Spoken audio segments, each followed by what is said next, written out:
Hello friends, आज का हमारा विषय है यीशु कौन है। कुछ सवालों के जवाब देने की कोशिश हम करेंगे, जैसे कि क्या यीशु खुदा का बेटा है? खुदा के यहाँ बेटा कैसे हो सकता है? एक ही समय में यीशु का इंसान होना और खुदा होना कैसे मुमकिन है? खुदा एक होकर भी तीन कैसे हो सकता है? और ट्रिनिटी के कॉन्सेप्ट के बारे में हम देखेंगे। हमारे साथ ब्रदर वीपी मसीह दिल्ली से जुड़े हुए हैं। बाइबल एक ऐसी ऐतिहासिक पुस्तक है जिसमें जगत की उत्पत्ति से लेकर अंतिम समय तक की घटनाओं का विवरण लिखा है। बाइबल की पहली पुस्तक उत्पत्ति इस वचन से शुरू होती है, आदि में परमेश्वर ने आकाश और पृथ्वी की सृष्टि की। परमेश्वर अनंत है और वह सर्व सामर्थी, सर्व उपस्थित और सर्व ज्ञानी है। उसने अपने शब्द मात्र से सब वस्तुओं की सृष्टि की है। हम आगे पढ़ते हैं कि कैसे परमेश्वर ने उन सारी वस्तुओं को बनाया जिन्हें हम अपने आसपास देखते हैं। उसने वनस्पति, पौधे, मछलियां, मवेशी, वन पशु, आकाश के पक्षी और जो भी हम पृथ्वी पर देखते हैं सब बनाया है। पृथ्वी उत्पत्ति की पुस्तक इस सृष्टि को रचे जाने का वर्णन करती है। परमेश्वर ने एक श्रेष्ठ रचनाकार के रूप में मनुष्य को रचने से पहले उसके लिए भोजन वस्तु का प्रावधान किया। परमेश्वर ने आदम और हवा को अपने स्वरूप में रचा और उन्हें अदन नामक एक वाटिका में रखा। उसने उनको आशीष और ये आज्ञा दी कि फूलो फलो और इस पृथ्वी में भर जाओ। परमेश्वर ने उन्हें सारी सृष्टि पर अधिकार दिया और वाटिका की देखभाल करने को कहा। वे वाटिका के किसी भी फल को खा सकते थे, परंतु उन्हें भले और बुरे के ज्ञान का फल खाने की मनाही थी। उन्हें यह चेतावनी दी गई कि ये फल खाने पर उन्हें इसका परिणाम भी भुगतना होगा। उन्हें बताया गया कि जिस दिन वह उस वृक्ष का फल खाएंगे वह मर जाएंगे। हवा उस शैतान के द्वारा बहकाई गई और छली गई, जो स्वर्ग से गिराया गया स्वर्गदूत था और सांप का रूप धारण करके आया था। हवा ने फल खाया और अपने पति आदम को भी दिया। उनकी इस अनाज्ञाकारिता के परिणाम स्वरूप, जिसे बाइबल पाप कहती है, मृत्यु ने प्रवेश किया। परमेश्वर से अलगाव और शारीरिक रीति से मरने के रूप में मृत्यु सब मनुष्यों में फैल गई। परमेश्वर का शत्रु शैतान अस्थायी रूप से परमेश्वर की सुंदर सृष्टि का नाश करने की अपनी योजना में कामयाब हो गया। पाप इन भयानक परिणामों को लेकर आया, परंतु परमेश्वर ने एक उद्धारकर्ता की प्रतिज्ञा की। परमेश्वर ने सांप से उत्पत्ति 3:15 में कहा कि मैं तेरे और इस स्त्री के बीच में और तेरे वंश और इसके वंश के बीच में बैर उत्पन्न करूंगा। वह तेरे सर को कुचल डालेगा और तू उसकी एड़ी को डसेगा। मसीह अभिषेक का जन्म एक स्त्री से होगा और वह एक दिन सांप के सर को कुचल डालेगा। दूसरे शब्दों में, वह शैतान का और जो कुछ उसने प्राप्त किया है उसका नाश कर डालेगा। बाइबल कहती है, परमेश्वर ने जगत से ऐसा प्रेम किया कि उसने अपना इकलौता पुत्र दे दिया, ताकि जो कोई उस पर विश्वास करे वह नाश ना हो परंतु अनंत जीवन पाए। यूहन्ना 3:16। बाइबल यह प्रकट करती है कि अनंत परमेश्वर तीन व्यक्तित्व में है। परमेश्वर पिता, परमेश्वर पुत्र, परमेश्वर पवित्र आत्मा। परमेश्वर के पुत्र यीशु मसीह का जन्म 2000 वर्ष पूर्व इज़राइल देश में हुआ। बहुत से लोगों ने यीशु मसीह की विशिष्टता की जांच की है और उसके जीवन पर अनगिनत पुस्तकें लिखी जा चुकी हैं। बाइबल यीशु के विषय में कई दावे करती है और उसके जीवन, मृत्यु, पुनरुत्थान और प्रमाणों को प्रस्तुत करती है। हम इन बातों को अनदेखा या हल्का नहीं ले सकते। इस विषय में सही समझ कि यीशु मसीह कौन है हमारी मंजिल को बदल सकता है। इस अध्ययन का उद्देश्य आपको इस बात में सशक्त करना है कि आप पवित्र वचन की व्यक्तिगत रीति से खोजबीन करें और एक निष्कर्ष पर आए। हमें सत्य को खोजना चाहिए और सत्य हमें स्वतंत्र करेगा। Thank you. यहाँ पर लिखा है कि हमें स्वयं सत्य को खोजना चाहिए और सत्य हमें स्वतंत्र करेगा। हम आगे बढ़ेंगे और पहले अध्याय में जाएंगे, यीशु का जन्म और पूर्व अस्तित्व। और पहला पैराग्राफ जरा पढ़िए, उसके बाद एक थोड़ा सा अतिरिक्त जानकारी है, उसको भी हम देखेंगे। इस पृथ्वी पर करोड़ों लोग जीते और मरते हैं। ऐसा क्या है जो किसी व्यक्ति को जन्म को निराला बनाता है? क्या कोई व्यक्ति अपने जन्म का समय, स्थान या परिवार निर्धारित कर सकता है? इस अध्याय में हम यीशु मसीह के जन्म और उसके मूल पर गौर करेंगे और देखेंगे कि किस प्रकार वह हम सबसे भिन्न है, जैसा बाइबल का दावा है। अतिरिक्त जानकारी के लिए यशायाह नबी की पुस्तक प्राचीन यहूदी धर्मशास्त्र का भाग थी और उसे यीशु के जन्म से 700 वर्ष पूर्व लिखा गया था। इस पुस्तक में यशायाह नबी ने आने वाले मसीहा के जन्म, जीवन, मृत्यु, गाड़े जाने और पुनरुत्थान के विषय में भविष्यवाणी की थी। हम एजिया 7 का 14 और 9 का 6 और 7 को पढ़ेंगे और बालक, पुत्र और आने वाले मसीह के हर एक उल्लेख पर एक क्रूस का निशान लगाएंगे। तो अभी हम एजिया 7 का 14 और 9 का 6-7 पढ़ेंगे और याद रखिए कि बालक और पुत्र और आने वाले मसीह या मसीहा का हर एक उल्लेख पर हम एक क्रॉस का निशान या क्रूस का निशान लगाएंगे। पढ़िए ब्रदर। आइए पढ़ते हैं यशायाह 7:14 का। इसमें लिखा है, इस कारण प्रभु आप ही तुम्हें एक चिन्ह देगा। सुनो, एक कुमारी गर्भवती होगी और पुत्र जनेगी। पुत्र पर निशान लगा, देख लिया। और उसका नाम इमानुएल रखेगी। उसके ऊपर भी निशान लग गया। ध्यान रखें, इमानुएल का अर्थ है परमेश्वर हमारे साथ।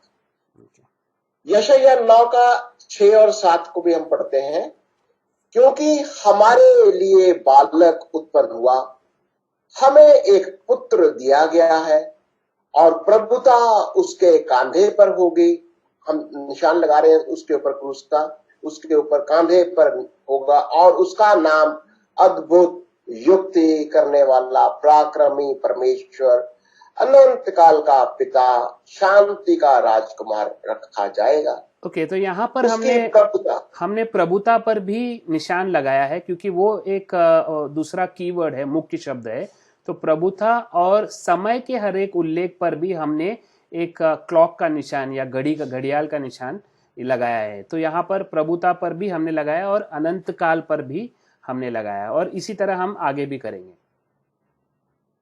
ओके, उसकी प्रभुता सर्वदा बढ़ती रहेगी और उसकी शांति का अंत ना होगा। इसलिए वह उसको दाऊद की राजगद्दी पर इस समय से लेकर सर्वदा के लिए न्याय और धर्म के द्वारा स्थिर किए और संभाले रहेगा।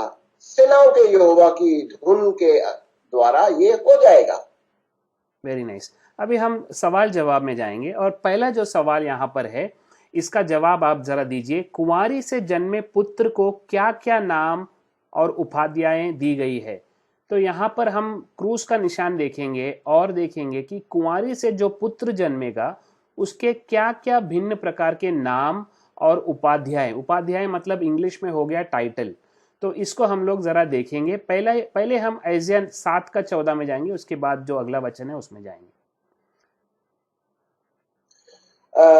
भाई 7:14 के अनुसार ऐसे दिखाई दे रहा है कि प्रभु आप ही वचन देता है कि एक कुंवारी गर्भवती होगी, एक कुंवारी के द्वारा वो जन्म लेता है और वह पुत्र को जन्मती है और उस पुत्र का नाम इमानुएल रखा जाता है और इमानुएल का अर्थ है परमेश्वर हमारे साथ। ओके, वेरी गुड, तो वेरी नाइस। तो पहले हमने एक इंट्रोडक्शन में एक सवाल किया था कि इस पृथ्वी पर करोड़ों लोग जीते और मरते हैं, ऐसा क्या है जो किसी व्यक्ति के जन्म को निराला बना सकता है? क्या कोई व्यक्ति अपने जन्म का समय, स्थान या परिवार निर्धारित कर सकता है? ये सवाल है और ऑब्वियस आंसर है कि नहीं कर सकता है, पर एक व्यक्ति यहाँ पर कर रहा है। जो ऐजिया 7:14 में मसीहा जो जन्मेगा 700 साल पहले, यीशु के 700 साल आने के 700 साल पहले लिखा है कि इस कारण प्रभु आप ही को तुम एक चिन्ह देगा, सुनो, एक कुंवारी गर्भवती होगी और पुत्र जनेगी।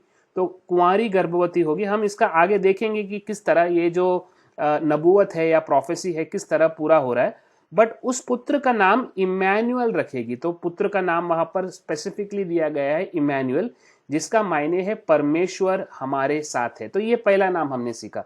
अभी आगे बढ़ के देखेंगे और भी कोई नाम यहाँ पर दिख रहा है आपको। वचन 6 में जाइए, 9:6, ऐजिया 9:6। आइए यशायाह 9:6-7 को देखते हैं। हमारे लिए एक बालक उत्पन्न हुआ है और हमें एक पुत्र दिया गया है और प्रभुता उसके कांधे पर होगी। उसका नाम अद्भुत युक्ति करने वाला, पराक्रमी परमेश्वर। उसका नाम है अद्भुत युक्ति करने वाला। एक कहीं ये तो दिखाई दे रहा है, उसका नाम ही है कि अद्भुत युक्ति करने वाला और पराक्रमी परमेश्वर भी कह सकते हैं, अनंत काल का पिता भी कह सकते हैं, शांति का राजकुमार भी रखा जाता है। ओके, एक बात ध्यान में रखना, क्योंकि जो नाम जो है पुराने नियम में या पुराने यहूदी समाज में जो नाम दिया जाता था, वो नाम एक चरित्र को, कैरेक्टर को दर्शाता है, एक व्यक्ति के कैरेक्टर को। तो जो आने वाला मसीह था, दूसरे शब्दों में जो आने वाला मसीह था वो इमैनुअल होगा, मतलब परमेश्वर होगा जो हमारे साथ है। तो यीशु मसीह जब हमारे लिए जन्म लिए तो वो परमेश्वर हमारे साथ जन्म लिए। दूसरा, यीशु मसीह अद्भुत युक्ति करने वाला परमेश्वर है। यहां पर लिखा है पराक्रमी परमेश्वर। तो यीशु मसीह का दूसरा नाम इंग्लिश में दिया है कि वंडरफुल काउंसलर। तो यहां पर है अद्भुत युक्ति करने वाला।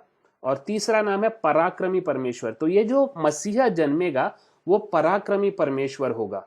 और भी दिया गया है कि वो अनंत काल का पिता होगा, मतलब कि वो इंग्लिश में लोग बोलते हैं इटर्नल फादर, अनंत काल का पिता। और वही नहीं, वो शांति का राजकुमार भी होगा। हम दूसरे सवाल में जाएंगे और दूसरे सवाल का जवाब ढूंढने की कोशिश करेंगे। ऐजिया 9 में उसकी प्रभुता और राज्य की विशेषताओं को बताने के लिए प्रयोग किए गए शब्द क्या है? तो हमने देखे कि हमने प्रभुता पर हमने मुकुट का चिन्ह लगाया। तो अभी बताइए कि वहां पर प्रभुता के बारे में क्या दिया गया? वचन 6 में देखिए जरा, 9:6 में। वचन 6 में लिखते हैं हम कि प्रभुता उसके कांधे पर होगी। ओके, तो अभी पूछे किसके कांधे पर होगी? यीशु मसीह के ऊपर, उसके कांधे, बालक के कांधे पर होगी। ओके, और प्रभुता और क्या कह सकते हैं, उसकी प्रभुता सर्वदा बढ़ती रहेगी। इसमें आयत के अंदर देखते हैं ओके, प्रभुता उसकी बढ़ती रहेगी और उसकी शांति का अंत नहीं होगा। और प्रभुता के बारे में देखते हैं कि उसको दाऊद की राजगद्दी पर इस समय से लेकर सर्वदा के लिए न्याय और धर्म के द्वारा स्थिर किए संभाले रहेगा। तो यहाँ पर और भी कुछ हम देखते हैं, जैसे कि उसका राज जो है वचन 6 में लिखा है किस तरह का राज होगा, शांति का राजकुमार। तो उसका राज किस तरह का होगा? हाँ, उसका शांति का राजकुमार, अनंत काल का पिता तो उसका और राज शांति पराक्रमी का होगा, परमेश्वर। उसके राज में शांति होगा, वो एक कैरेक्टर हो गया वहां पर कि उसके राज में शांति होगा। दूसरे शब्दों में यहाँ पर लिखा है कि वो न्याय और धर्म के, वचन 7 में लिखा है वो न्याय और धर्म के द्वारा स्थिर करेगा। तो उसका जो राज है उस राज्य में, यीशु के राज में न्याय और धर्म होगा। ठीक है, तो न्याय और धर्म जो है वो अन्याय और अधर्मी का ऑपोजिट है, न्याय और धर्म होगा। इसके अलावा लिखा है कि उसकी राज सर्वदा बढ़ती रहेगी। तो कभी अंत, या दूसरे शब्दों में कभी अंत न होगा, उसकी राज का कभी, प्रभुता का कभी अंत न होगा, और उसके शांति का अंत न होगा, वो भी लिखा है। तो उसके प्रभुता में हम वहां पर भी दूसरे शब्दों में शांति देखते हैं। और राजा दाऊद के राजगद्दी पर सदा राज करेगा, सर्वदा के लिए राज करेगा। तो वहां पर वो भी हम देखते हैं। तीसरे सवाल में जाते हैं। तीसरा सवाल जो है, यह सब कैसे होगा, और यहाँ पर एक हिंट हमें दिया है कि ऐसिया 9 का 7 में हम देखेंगे कि ये सब कैसे मुमकिन है ये सब। तो 9 का 7 का जो लास्ट भाग में उसका जवाब आप देखेंगे।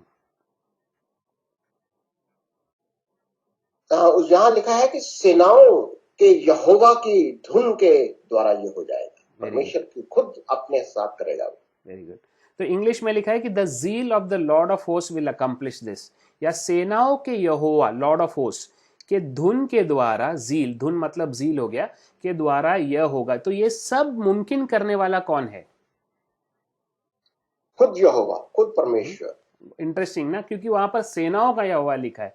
तो यहोवा जो है वो सेनाओं का यहोवा है, और वो इसको मुमकिन करेगा, और उसके धुन के द्वारा ये होगा। तो हम अगले सेक्शन में जाएंगे, और अगला सेक्शन जरा पैराग्राफ पढ़िए, जो पैराग्राफ दिख रहा है।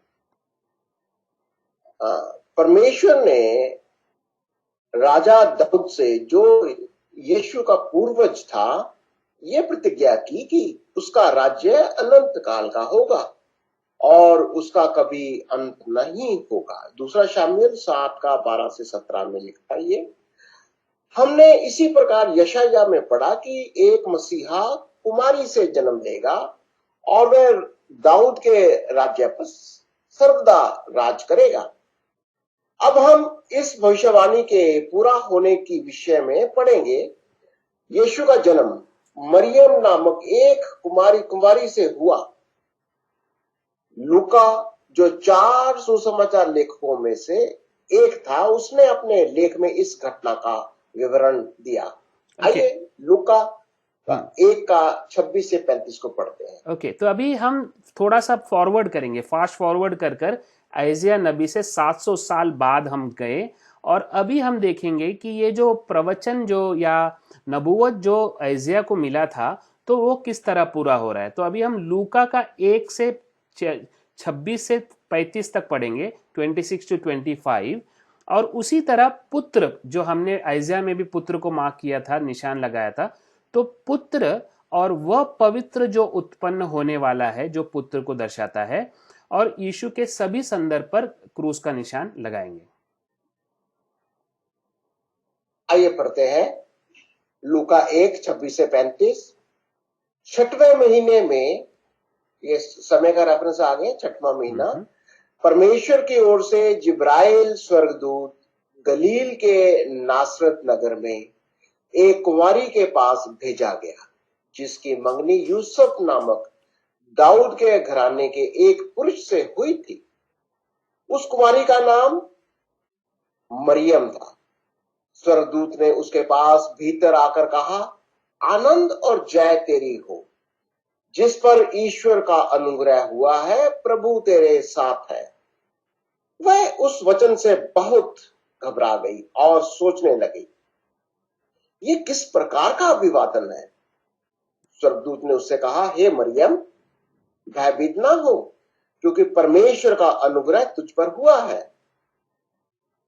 देख, तू गर्भवती होगी और तेरे एक पुत्र उत्पन्न होगा। अपने पुत्र पर निशान लगा दिया है यहां पर, और उसका नाम यीशु रखना, निशान लगा दे हम। वह महान होगा और परम प्रधान का पुत्र कहलाएगा, और प्रभु परमेश्वर उसके पिता दाऊद का सिंहासन उसको देगा और वह याकूब के घराने पर सदा राज्य करेगा। सदा भी देख ले, समय का संदर्भ है।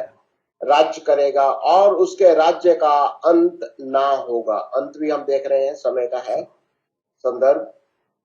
मरियम ने स्वर्गदूत से कहा, ये कैसे होगा, मैं तो पुरुष को जानती ही नहीं। स्वर्गदूत ने उसको उत्तर दिया, पवित्र आत्मा तुझ पर उतरेगा और परम प्रधान की समर्थ तुझ पर छाया करेगी, इसलिए वह पवित्र जो उत्पन्न होने वाला है परमेश्वर का पुत्र कहलाएगा। Okay, thank you. तो हमने यहाँ पर दो और चिन्ह लगाए। क्रूस के अलावा हमने समय का संदर्भ पर भी हमने क्लॉक जैसा निशान यहाँ पर लगाया, और राज्य पर और सिंहासन पर हमने मुकुट का चिन्ह लगाया। ये चिन्ह लगाने का उद्देश्य है कि इस चिन्ह लगाने से हम कुछ सीख सकते हैं। ये की वर्ड्स बोलते हैं इसको, या मुख्य शब्द, चाबी वचन, चाबी शब्द बोलते हैं, जिससे हम कुछ सीख सकते हैं। तो हम आगे बढ़कर सवाल जवाब में जाएंगे। तो पहला सवाल है, यीशु पर निशान लगाकर और ध्यान देकर आपने क्या सीखा? तो एक चिन्ह लगाने का एक विशेषता क्या है कि हम चिन्ह पर डायरेक्ट जाकर हम उस चिन्ह से सीख सकते हैं। तो अभी आप देखो यहाँ पर यीशु के बारे में हमने पहला चिन्ह जब लगाया, जहाँ लगाया वो 31 में लगाया। तो हम यीशु के बारे में हम क्या सीखते हैं जरा देखेंगे। यहाँ पर वर्स 31 से देखिए जरा, पूरा क्या हो रहा है देखेंगे। यहाँ पर एक कुंवारी गर्भवती होती है और एक पुत्र को जन्म देती है और उसका नाम यीशु रखा जाता है। ओके। और 32 आयत में हम देखते हैं कि उसके बारे में भविष्यवाणी की जा रही है कि वह महान होगा और परम प्रधान का पुत्र कहलाएगा। और उसके बारे में लिखा है कि वह प्रभु परमेश्वर उसके पिता दाऊद का सिंहासन उसको देगा। हमने आइज़ाया का जो प्रवचन था वो यहाँ पर, जो प्रोफेसी था वहां पर फुलफिल हो रहा है यहाँ पर, कि कुंवारी गर्भवती होगी, ये देखा हमने फुलफिल हो रहा है। और पुत्र उत्पन्न करेगा, एक बालक, वहां पर लिखा था बालक उत्पन्न होगा, पुत्र होगा, तो वो भी हम देख रहे हैं। उसका नाम यीशु यहाँ पर हम देख रहे हैं। और परम प्रधान का पुत्र कहलाएगा, उसका नाम जो है परम प्रधान का पुत्र, सन ऑफ गॉड कहलाएगा। और प्रभु परमेश्वर उसको उसके पिता दाऊद का सिंहासन उसको देगा। यीशु को दाऊद का सिंहासन, जैसे हमने आइज़ाया 9 में पढ़ा था, तो दाऊद का सिंहासन यहाँ पर यीशु को देगा। आगे देखेंगे 33 में देखिए। और 33 आयत के अंदर से हम देखते हैं कि यीशु मसीह याकूब के घराने पर सदा राज्य करेगा, जो पुत्र, और उसके राज्य का अंत ना होगा। वो भी हमने देखा था कि आइज़ाया 9 में लिखा है कि उसके राज्य का अंत ना होगा, तो वो यहाँ पर वो कंटिन्यू हो रहा है और प्रोफेसी यहाँ पर फुलफिल हो रहा है। और 35 में भी देखिए कि क्या लिखा है वहां पर, पुत्र के बारे में क्या लिखा है। और 35 आयत में लिखा है कि वह पवित्र जो उत्पन्न होने वाला है परमेश्वर का पुत्र कहलाएगा, क्योंकि वो परम प्रधान की समर्थ की छाया जो उसके ऊपर पड़ी थी, इसीलिए वो पवित्र आत्मा के द्वारा पैदा हुआ। और अनोखा बात है कि यहाँ पर, क्योंकि वो जो वचन यहाँ पर यूज किया है वो पवित्र जो उत्पन्न होगा, ये पवित्र क्यों उत्पन्न होगा, क्योंकि वो किससे उत्पन्न हुआ, यहाँ उसके पहले लिखा है पवित्र आत्मा तुझ पर उतरेगा, क्योंकि वो पवित्र आत्मा के द्वारा। Very nice, very good. तो हम अगले सवाल में जाएंगे, देखेंगे, क्योंकि अगले और भी सवाल है यहाँ पर। और ये सवाल का पर्पस ये है कि इस वचन से हम जितना ज्यादा सीख सकते हैं, तो इसीलिए ये सवाल किया जा रहा है। तो अगला सवाल है, उसके राज्य के फैलाव के बारे में आपने क्या जाना, समय के संदर्भ पर ध्यान दे। तो यहाँ पर हमने समय का चिन्ह जहां पर भी लगाया, वहां पर देखकर हम देखेंगे कि उसके राज्य के बारे में क्या लिखा गया। यहाँ पर 33 में देखिए किस तरह का राज होगा। 33 आयत में लिखा है कि उसका राज्य सदा का राज्य होगा और उसके राज्य का अंत ना होगा। Very nice. तो वो भी प्रोफेसी फुलफिल हो रहा है वहां पर कि वो याकूब के घराने पर सदा राज करेगा। उसका जो टाइम पीरियड है वो सदा है, मतलब फॉर एवर। और उसका राज्य का अंत ना होगा, कभी अंत ना होगा, यीशु मसीह के राज का अंत ना होगा। ओके, अगले सवाल में जाएंगे। और लूका 1 का 34 के 1 का 34 के अनुसार मरियम की चिंता क्या थी, स्वर्गदूत ने उसकी चिंता का जवाब कैसे दिया। क्या मरियम को कुछ चिंता थी, देखेंगे, और चिंता का जवाब स्वर्गदूत कैसा देता है। हाँ, 34 आयत के अंदर लिखता है, मरियम ने स्वर्गदूत से कहा, ये कैसे होगा, मैं तो पुरुष को जानती ही नहीं। ये वो तो फिजिकल एंगल से देख रही वेरी थी। Good, very nice. और जवाब कैसे दिया 35 में देखिए। तो स्वर्गदूत ने उसको उत्तर दिया, पवित्र आत्मा तुझ पर उतरेगा और परम प्रधान की सामर्थ तुझ पर छाया करेगी, इसलिए वह पवित्र जो उत्पन्न होने वाला है परमेश्वर का पुत्र कहलाएगा। Very nice. हम अगले सवाल में जाएंगे। अगला सवाल है कि किस प्रकार यीशु हमारी तुलना में निराला है। तो आप अभी जितना हमने देखा, आप जरा बताइए कि किस प्रकार यीशु हमारी तुलना में निराला है। हम इसको ध्यान रखें कि हमने जो इंट्रोडक्शन पढ़ा था, तो इंट्रोडक्शन में हमसे सवाल पूछा गया था कि क्या कोई व्यक्ति अपने समय, जन्म लेने का समय या परिवार या स्थान निश्चित कर सकता है, और उसको नजर रखते हुए हम देखेंगे कि यीशु, आप बताइए कि यीशु किस तरह हम हमारे से, या जो भी लोग यहाँ पर जी रहे हैं पृथ्वी में, हम सभी लोगों से किस तरह यीशु निराला है। भाई हम तो वैसे जिस देख रहे हैं यहाँ पर, हम इंसान लोगों को कुछ ये तो कह नहीं सकते कि हम कहाँ पैदा होंगे। हम अपनी मर्जी से तो पैदा नहीं होते कि हम अपना स्थान, समय या अपना माता पिता या जो कुछ भी हम चुन सकते हैं। पर यहाँ पर तो प्रभु यीशु मसीह की पैदाइश जो है वह तो पहले से भविष्यवाणी कर रहा है कि एक कुमारी गर्भवती होगी, और बिल्कुल उस भविष्यवाणी को पहले से ही बता दिया, और उसके बारे में वो क्या करेगा, कैसे पैदा होगा, कैसे राज्य लेगा, कैसे वो अनंत काल का पिता कहलाएगा। वो सारी बातें तो प्रभु यीशु के बारे में पहले से निर्धारित, और वो जन्म लेता है इन बातों के बारे में भविष्यवाणी के द्वारा। Yes, very nice. अगले सवाल में जाएंगे। एशिया 7 का 14 और 9 के 6 और 7 के उन भविष्यवाणियों के पूरे होने पर ध्यान दे। तो अभी हम एशिया 7 का 14 और 9 का 6 से 7 में जाएंगे, भविष्यवाणियों में ध्यान देंगे, और जिन्हें आपने पहले भाग में पढ़ा, कौन सी भविष्यवाणियां पूरी हुई और कौन सी अभी बाकी है या बाकी रहती है। तो हम इसको देखेंगे कि कौन सी पूरी हुई। तो हम जरा पहले पेज में जाएंगे और देखेंगे क्या पूरा हुआ और क्या अभी बाकी है, क्या पूरा होना बाकी है।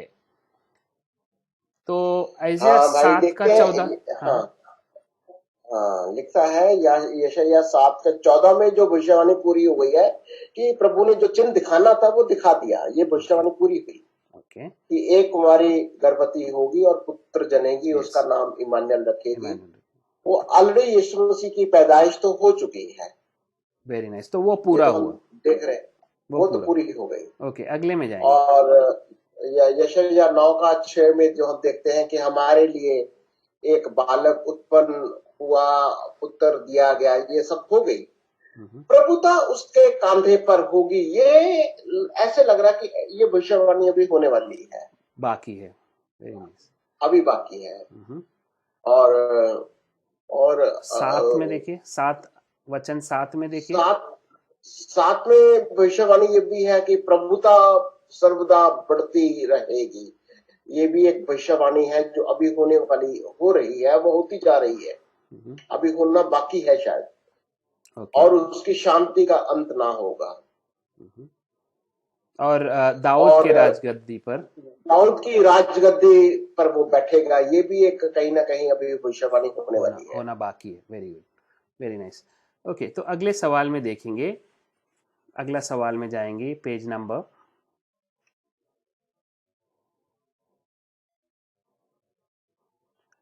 आइए हम आगे पढ़कर देखें कि इस मसीह के बारे में वचन क्या कहता है। तो अभी हम इसको थोड़ा सा और आगे बढ़ाएंगे, और यूहन्ना का 1 से 3 अध्याय 1 से 3 पढ़ेंगे, और 14 से 17 को पढ़ेंगे।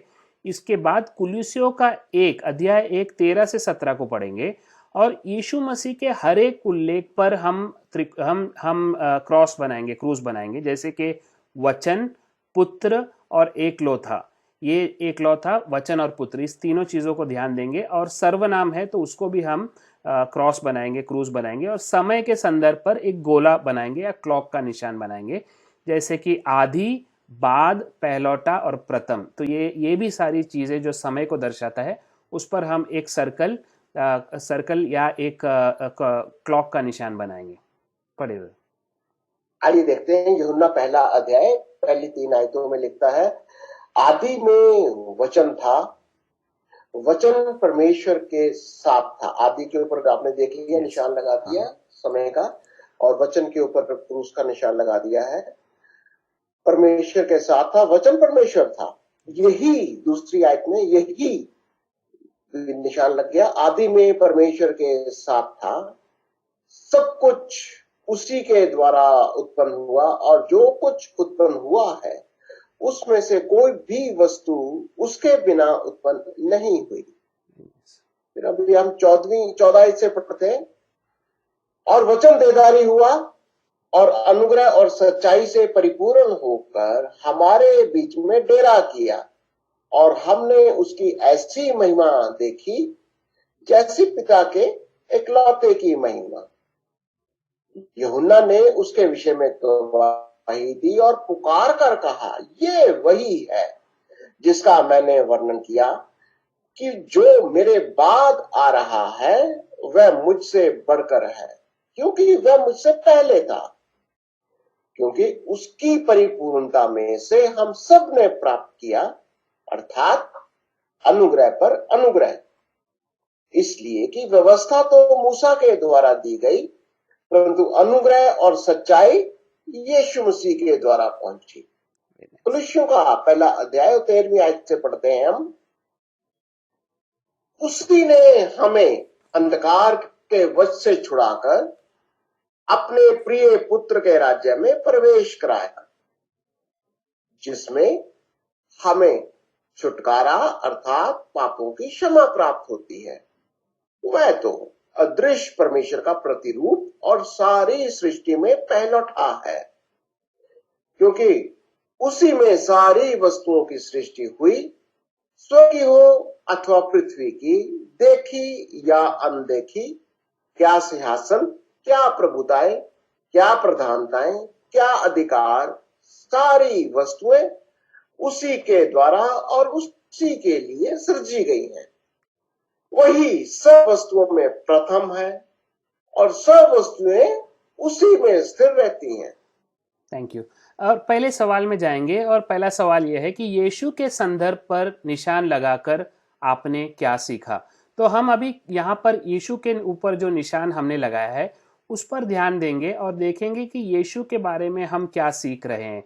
वचन 1 से देखेंगे, पर मैं आपसे एक रिक्वेस्ट करूंगा कि वचन 1 से जब आप पढ़िएगा तो जहां पर भी आपने क्रूस का निशान लगाया है उसको आप यीशु बोल के उसको रिप्लेस कर दो। जैसे कि एग्जाम्पल देता हूं मैं कि आदि में वचन था, वचन को निकालो और यीशु को वहां पर डालो। तो आदि में यीशु था और यीशु परमेश्वर के साथ था। तो उस तरह आप पढ़िए, देखेंगे कि यीशु के बारे में हम क्या सीखते हैं। थैंक यू भाई, ये बड़ा इंटरेस्टिंग रहेगा। कह सकते हैं हम, आदि में यीशु था, यीशु परमेश्वर के साथ था और यीशु परमेश्वर था। तो अभी सवाल ये उठता है कि बहुत सारे लोग पूछते हैं कि बाइबल में कहाँ लिखा है कि यीशु परमेश्वर है। तो यहाँ पर बहुत साफ शब्दों में लिखा है कि आदि में, मतलब कि आदि मतलब जब सृष्टि बनाई नहीं गई थी उस समय यीशु था। यीशु किसके साथ था? पिता के साथ था। तो वहां पर हमें कॉन्सेप्ट ऑफ ट्रिनिटी बहुत क्लियरली दिख रहा है कि पृथ्वी या कुछ भी आकाश मंडल, भूमंडल, यूनिवर्स बनाने से पहले परमेश्वर था, परमेश्वर पिता था, और परमेश्वर पिता के साथ कौन था?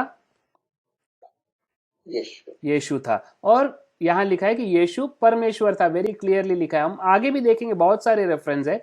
पढ़िए ब्रदर, आगे जरा पढ़िए, वचन 2 से भी पढ़िए, उसी तरह पढ़िए। वचन 2 से ही पढ़ूंगा मैं। यही यानी यीशु आदि में परमेश्वर के साथ था। सब कुछ यीशु के द्वारा उत्पन्न हुआ, और जो कुछ उत्पन्न हुआ है उसमें से कोई भी वस्तु यीशु बिना उत्पन्न नहीं हुई।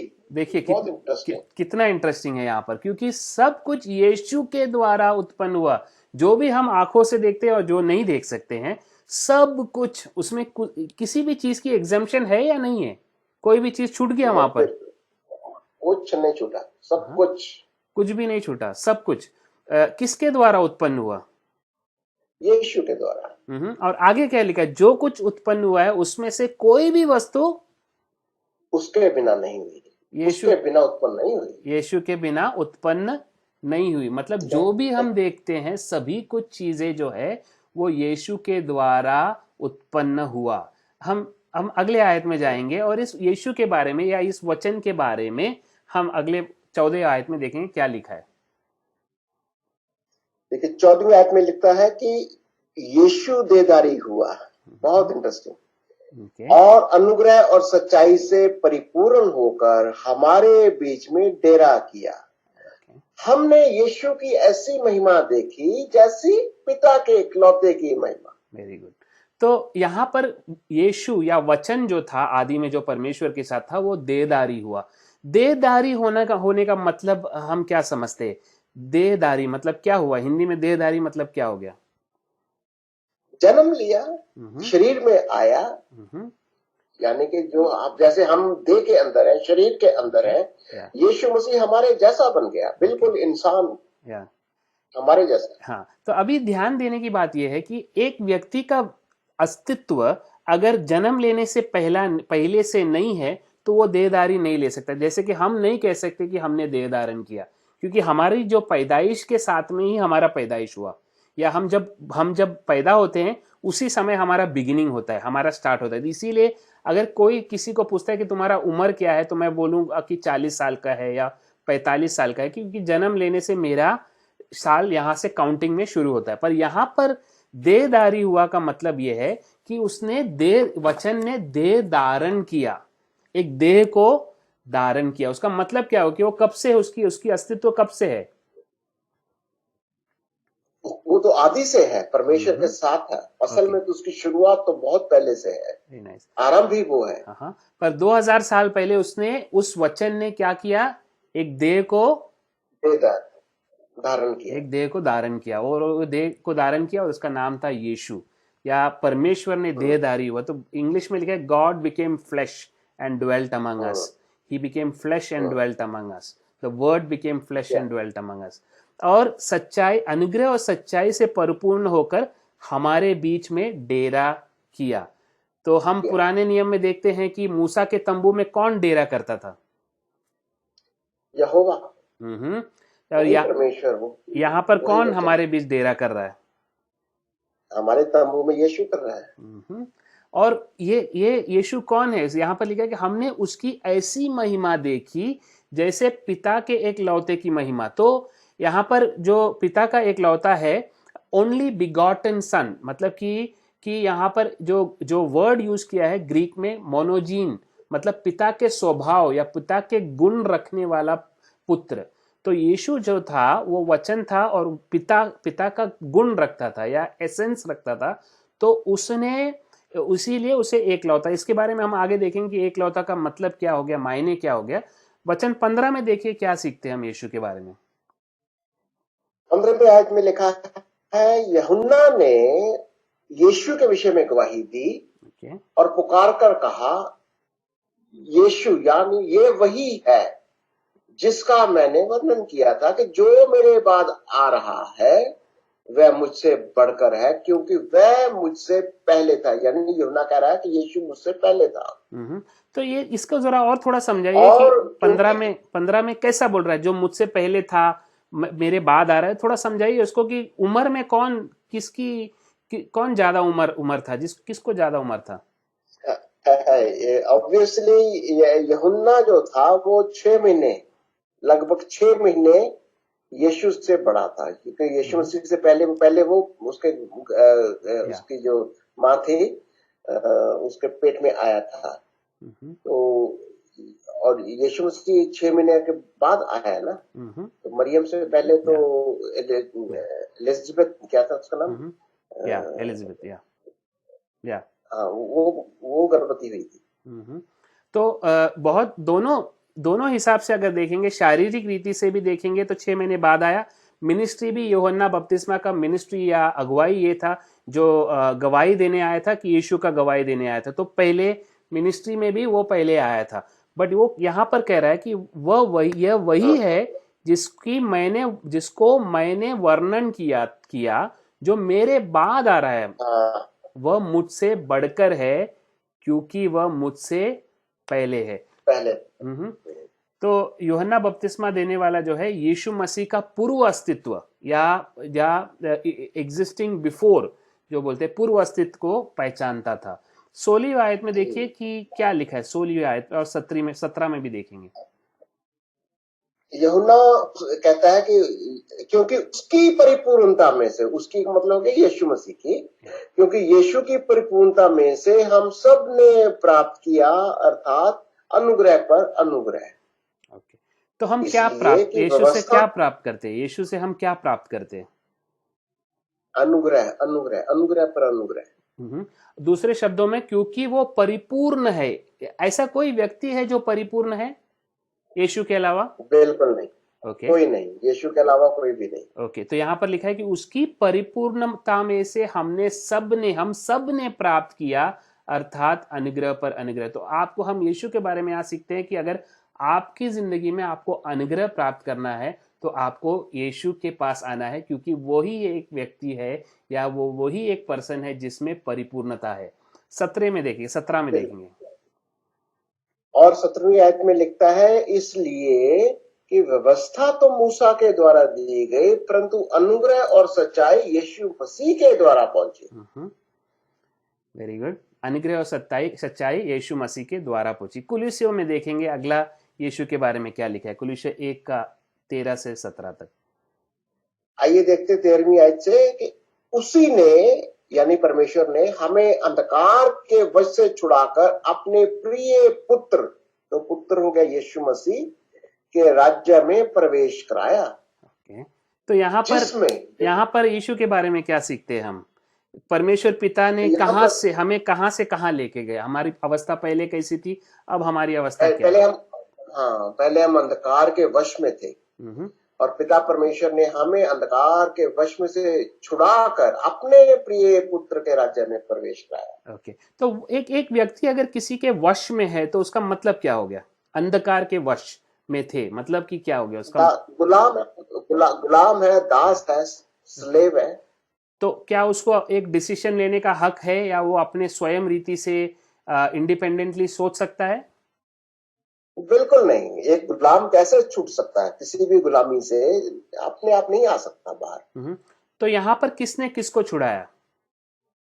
यहाँ पर परमेश्वर के, उसी ने यानी परमेश्वर ने ही हमें अंधकार के वश से छुड़ाकर अपने प्रिय पुत्र यानी परमेश्वर के पुत्र यीशु मसीह के राज्य में प्रवेश कराया। Very nice. तो परमेश्वर ही हमें छुड़ा सकता है और अपने प्रिय पुत्र यीशु के राज्य में हमें प्रवेश करा सकता है। तो हम अंधकार में थे, पर जब हमने यीशु मसीह पर विश्वास किया तो एक बहुत बड़ा वहां पर एक हमें ट्रांजैक्शन हो गया, एक बहुत बड़ा बदलाव आया, और अब हम प्रिय पुत्र यीशु मसीह के राज्य में हमने प्रवेश कराया। तो हम अभी किसके राज्य में हैं? यीशु मसीह के राज्य में। ओके, अभी 14 में जाइए, 14 में जाइए, देखेंगे क्या लिखा है। और जिसमें अभी यहाँ पर यीशु मसीह का क्रूस का निशान लगाया, तो इसका मतलब यीशु मसीह में हमें छुटकारा अर्थात पापों की क्षमा प्राप्त होती है। ओके, तो अभी थोड़ा बताइए इसके बारे में, क्या लिखा है वहां पर? अभी सिर्फ यीशु मसीह के में ही, उसी के अंदर हम कह सकते हैं हमारा छुटकारा है और पापों की क्षमा है यीशु मसीह में। तो देखा कि हमने अंधकार में थे, तो छुटकारा प्राप्त करने के लिए हमें यीशु के पास आना है, और यीशु में ही हमें छुटकारा, और छुटकारा मतलब क्या हुआ? पापों की क्षमा। तो पापों की क्षमा कितनी जरूरत है एक व्यक्ति को? आप थोड़ा सा जरा बताइए कि पापों की क्षमा क्यों चाहिए, हम थोड़ा उसके बारे में बताइए। हम पाप की कैद में रहते हैं भाई शैतान का, संसार की शक्ति पाप में ही तो हमें गुलाम बनाया उसने। जब हम पाप में पड़ गए थे, पाप में तो पैदा हुए हम लोग, पर लेकिन इससे हमारे वश की बात है ही नहीं है कि हम अपने आप अपनी किसी भी शक्ति के साथ पाप से आजाद हो जाएं। ये सिर्फ परमेश्वर ही है, वही है जो हमें अंधकार की शक्ति से आजाद कर सकता। बस हमें तो विश्वास करना है। जब हम यीशु मसीह को विश्वास करके ग्रहण कर लेते हैं, बस वही है जो हमें इस पाप की शक्ति से आजाद कर देता है, और यीशु मसीह में हमें पापों की क्षमा मिलती है। 15वीं आयत में जाएंगे और देखेंगे कि वचन 15 में क्या लिखा है यीशु के बारे में।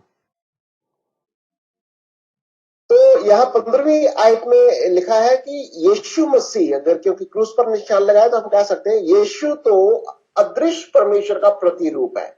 तो यीशु मसीह उस परमेश्वर का, पिता का प्रतिरूप है, पहचान है, और सारी सृष्टि में वो पहलौठा है। Very nice. तो सारी सृष्टि में वो पहलौठा है। तो इसीलिए फिलिपोस को यीशु ने कहा, क्या कहा? फिलिपोस ने जब कहा कि हमें पिता को दिखाओ, तो यीशु ने फिलिपोस को क्या कहा? जिसने मुझे देख लिया उसे पिता को देख लिया। तू फिलिपुस को यही तो कहा था यूहन्ना 14 के अंदर, हे फिलिपुस, अभी तक तूने पिता को नहीं देखा, जिसने मुझे देख लिया उसने पिता को देख लिया। क्योंकि यहाँ पर क्यों लिखा है, वो इस तरह क्यों कहा? क्योंकि यहाँ पर लिखा है क्योंकि यीशु अदृश्य परमेश्वर का प्रतिरूप है। तो जिसने यीशु को देखा उसने पिता को देखा, जिसने यीशु को देखा उसने परमेश्वर को देखा। और सारी सृष्टि में पहलौठा है। पहलौठा के बारे में हम थोड़ा सीखेंगे और आगे जाकर कि पहलौठा का मतलब क्या है। फर्स्ट बॉर्न, इंग्लिश में इसको फर्स्ट बॉर्न बोलते हैं या प्री एमिनेंट बोलते हैं, सबसे पहले या सबसे अव्वल दर्जा वाला, सबसे पहला दर्जा रखने वाला। इसके बारे में हम थोड़ा सीखेंगे आगे के एपिसोड में हम इसको देखेंगे। 16वीं आयत में क्या लिखा है? और 16वीं आयत में हम देखते हैं कि उसी मतलब यीशु मसीह में, यीशु में ही सारी वस्तुओं की सृष्टि हुई, स्वर्ग की हो अथवा पृथ्वी की, देखी या अनदेखी, क्या सिंहासन, क्या प्रभुताएं, क्या प्रधानताएं, क्या अधिकार, सारी वस्तुएं यीशु के द्वारा और यीशु के लिए सृजी गई हैं। Very nice. तो आप इसमें एक बहुत, कभी हम पढ़ने के टाइम पे बहुत मुख्य शब्द हम छोड़ जाते हैं, क्योंकि 16 जो आयत है वो शुरुआत कैसे होता है? क्योंकि मतलब कि उसके पहले से उसका कनेक्शन है। और पहला क्या लिखा है कि वो पहलौठा है। वो पहलौठा है क्योंकि, तो रीजन दे रहा है कि फर्स्ट बॉर्न या पहलौठा इसीलिए है क्योंकि यीशु में सारी वस्तुओं की सृष्टि हुई। तो वो पहलौठा इसीलिए है क्योंकि सारी वस्तुओं की सृष्टि यीशु में हुई। ये सारी वस्तुएं कहाँ पर है? स्वर्ग की हो अथवा पृथ्वी की, देखी हो या अनदेखी, क्या सिंहासन, क्या प्रभुताएं, क्या प्रधानताएं और क्या अधिकार। और ये सारी वस्तुएं यीशु के द्वारा और यीशु के लिए सृजी गई थी। उसका पहलौठा का मतलब हुआ कि सारी वस्तुएं यीशु के द्वारा, मतलब यीशु वहां पर था उसके द्वारा और उसी के लिए सृजी गई थी। 17वीं आयत में देखेंगे क्या है करके। और 17वीं आयत में हम देखते हैं कि वही यानी कि यीशु ही सब वस्तुओं में प्रथम है। Very nice. और सब वस्तुएं यीशु में ही स्थिर रहती हैं।